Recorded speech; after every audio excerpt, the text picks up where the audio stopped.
In this video, we will at least partially achieve our goal of explicit, asymptotically good binary codes with efficient algorithms, and also introduce something called the Zeoblav Bound. So here's the statement of the Zeoblav Bound. It says that for any epsilon greater than 0, there is a family of explicit binary linear codes of rate r and distance delta that satisfy this particular nasty trade-off. Here, explicit means that there is a polynomial time algorithm, polynomial in n, to find a description of the code. So this is not just an existential result, there exists a code such that blah blah blah. It means that if you give me an n, I can pretty efficiently give you the code of that length, or give you a description of the code of that length that satisfies this trade-off. Okay, but so what is this trade-off? This looks pretty gross. This says that the rate of the code is at least the supremum over all r between 0 and 1 minus the binary entropy of delta minus epsilon of the quantity r times 1 minus delta divided by the inverse of the binary entropy of 1 minus r minus epsilon. We will see where this big nasty expression comes from when we prove the Zeoblav bound, but first let's take a look at what it looks like on a graph. So here's our favorite graph where we have the rate on the y-axis and the relative distance on the x-axis. This is the graph for binary alphabets. And here's all the bounds we know, plus the Zeoblav bound. In particular, here's the Gilbert-Varsimov bound. So remember that the Gilbert-Varsimov bound is sort of the best bound where we know the existence of codes with these trade-offs. So I know that there exists a code here with this particular trade-off between delta and r, but I don't really know what it is. The Gilbert-Varsimov bound was non-constructive. The Zyablov bound is down here. It's below the Gilbert-Varsimov bound. And what the theorem here says is that on this curve, not only do there exist codes with this trade-off, but actually there are explicit constructions of them. In the context of this goal that we had stated in a previous video, we're now like halfway there. So the goal was to find explicit, asymptotically good binary codes with efficient encoding and decoding algorithms. What the Zeoblav bound gives us is this first half. In particular, codes here are explicit, asymptotically good binary codes. It turns out that they also have efficient decoding algorithms. We'll see that in a later video. But for now, let's prove the Zeoblav bound. We're going to prove the Zeoblav bound using concatenated codes, so let's quickly recall what those look like. We have some inner code, cin, and some outer code, cout. And we can create the concatenated code, cin concatenated with cout, as follows. We take some message, x, which lives in sigma in to the kin times kout, and then we treat that as a message in sigma out to the kout, which we can then encode with our code cout. So then we get this code word here, y, which is a code word in cout.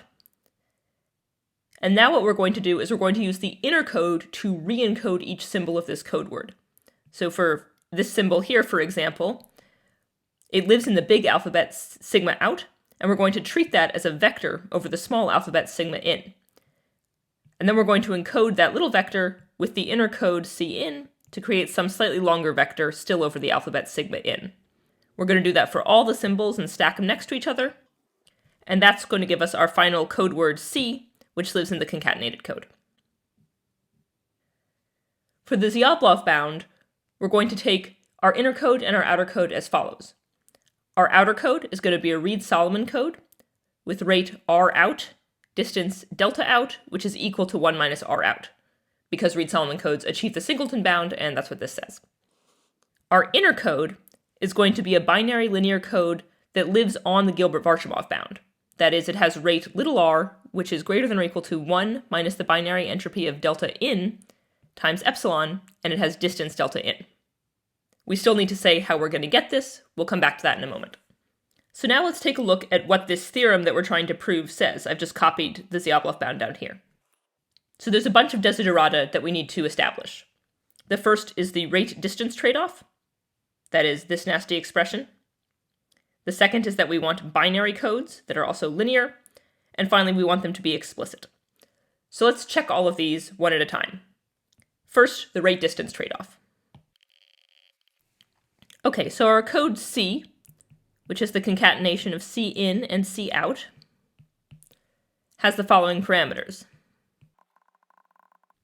So the relative distance is delta, which is equal to the product delta in times delta out. We showed this in a previous video. In our case, this is 1 minus R out, that's delta out, times delta in, which is H2 inverse of 1 minus R minus epsilon. So this is what you get when you solve this expression for delta in. The rate of the concatenated code, this is just the product of the rates of the inner and outer codes. We showed this in a previous video. So this is R equals little r times R out, since little r is the rate of the inner code and R out is the rate of the outer code.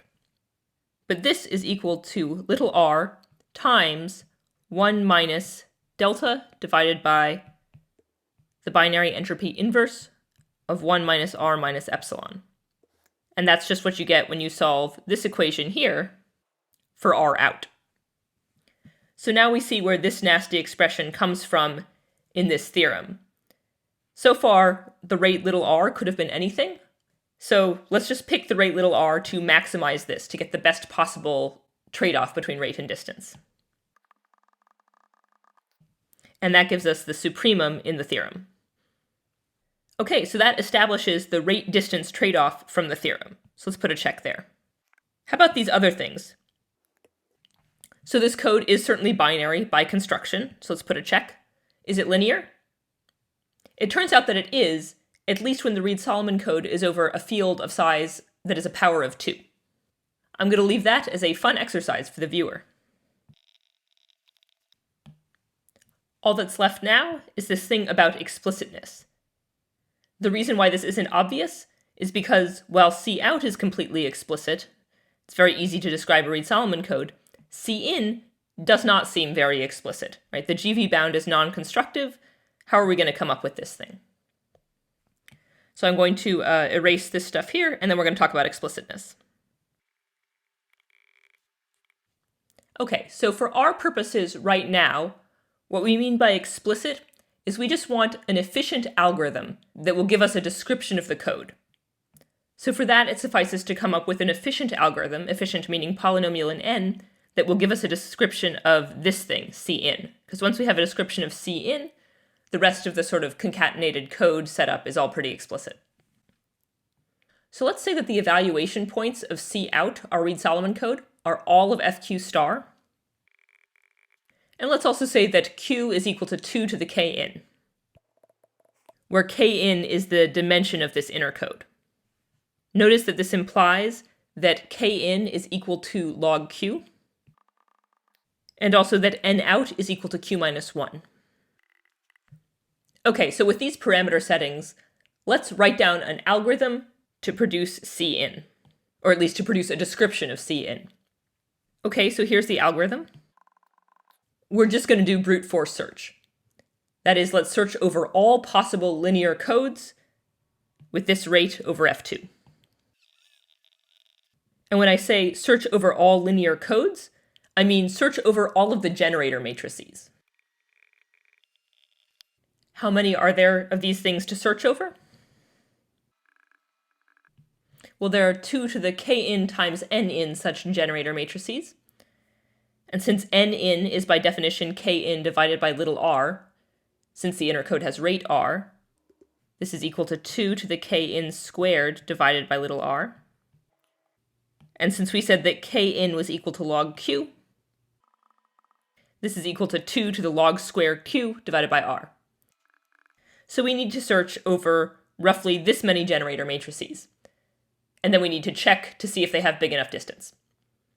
Notice that we know by the Gilbert-Varsimov bound that such a generator matrix does exist, so we will find it if we go over all of them.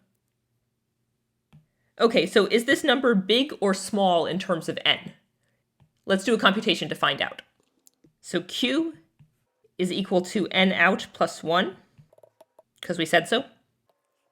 And this is equal to n divided by n in plus 1, where n here is going to be the length of our final concatenated code. So remember, n is just equal to n in times n out.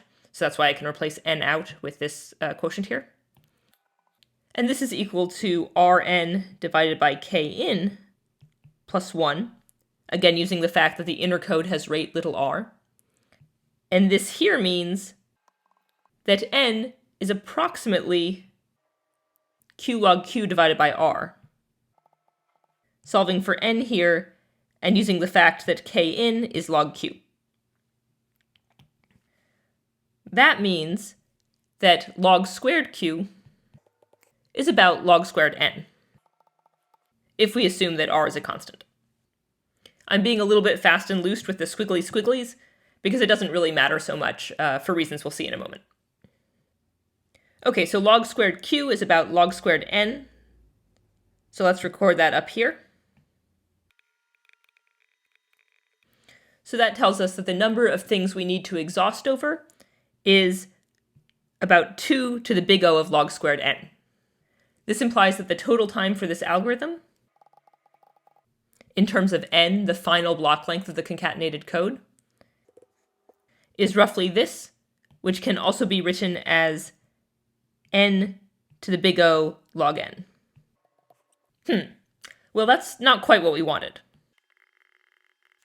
That is, it's not quite polynomial time. We really wanted running time n to the constant. Instead, we have n to the big O of log n. A running time like this is called quasi-polynomial, which, while being extremely fun to say, is not quite what we wanted. But it's pretty close.